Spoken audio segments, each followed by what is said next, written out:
Bonjour, Bonjour. bienvenue à l'épreuve de B1. Nous allons commencer. Donc je vous rappelle que vous avez trois parties. Vous avez une première partie, il s'agit de l'entretien dirigé.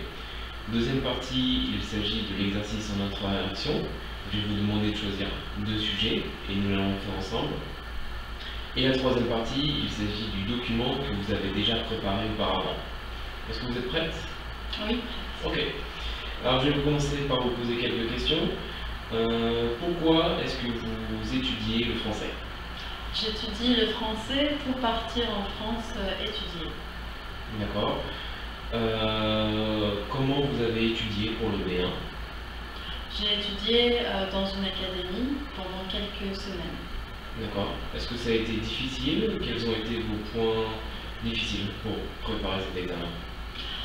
Oui, c'est un peu difficile, surtout l'écoute. C'est encore difficile. D'accord. Je vous remercie. On va passer à la deuxième partie. Donc il s'agit du jeu de rôle. Je vais vous demander de choisir deux papiers. Vous allez lire les deux papiers et ensuite vous choisissez l'un des deux. Je vous en prie.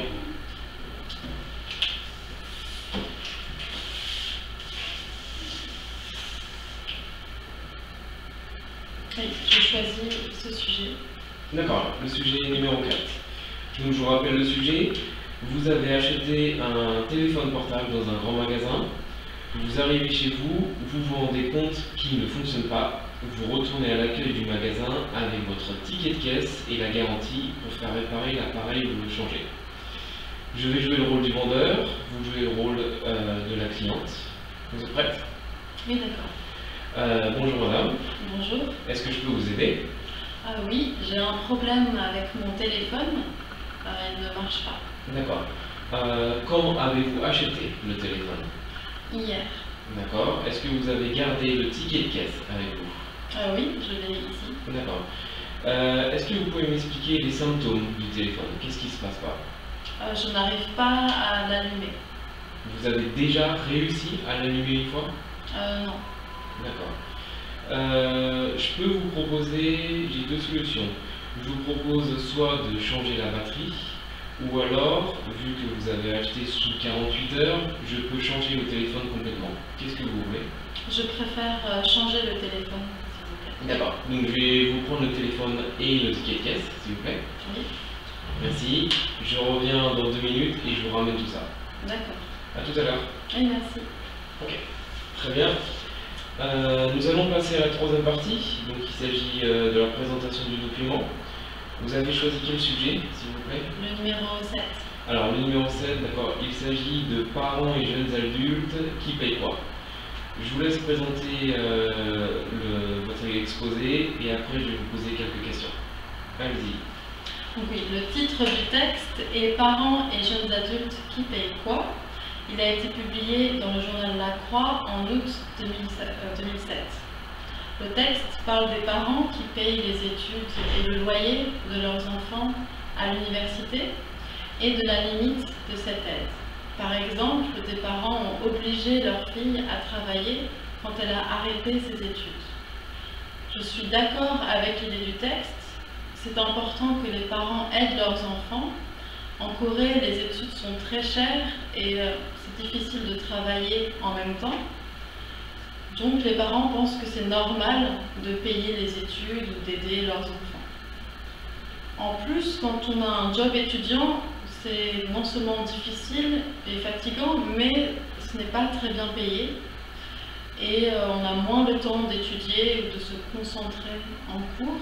Par exemple, j'ai une amie qui travaillait dans un fast-food pendant quelques mois et parfois elle devait payer le taxi pour rentrer à cause des horaires. Elle était en plus très fatiguée et ses notes ont baissé. Par conséquent, je pense que c'est mieux que les parents aident leurs enfants. C'est plus confortable pour étudier et pour après réussir. D'un autre côté, si on ne réussit pas, il faut aussi trouver une solution et être responsable. On ne peut pas juste rester à la maison. Et si on a un job étudiant, on est plus libre. On peut aussi économiser et avoir d'autres expériences avec des personnes différentes. Moi aussi, par exemple, j'ai travaillé pendant les vacances d'été dans un restaurant. Et même si c'était fatigant, à la fin, j'étais contente de gagner de l'argent par moi-même. Et si j'ai des enfants, j'aimerais qu'ils aient ce type d'expérience parce que ça peut les aider dans la vie.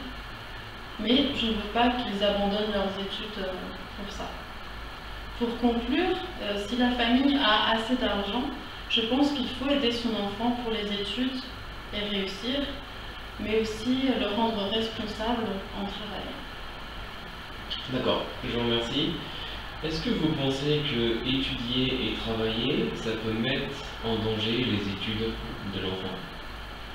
Ça dépend, mais je pense que oui, parfois le travail, l'emploi du temps, on a beaucoup moins de temps pour étudier et on doit aussi prendre les transports, aller loin parfois.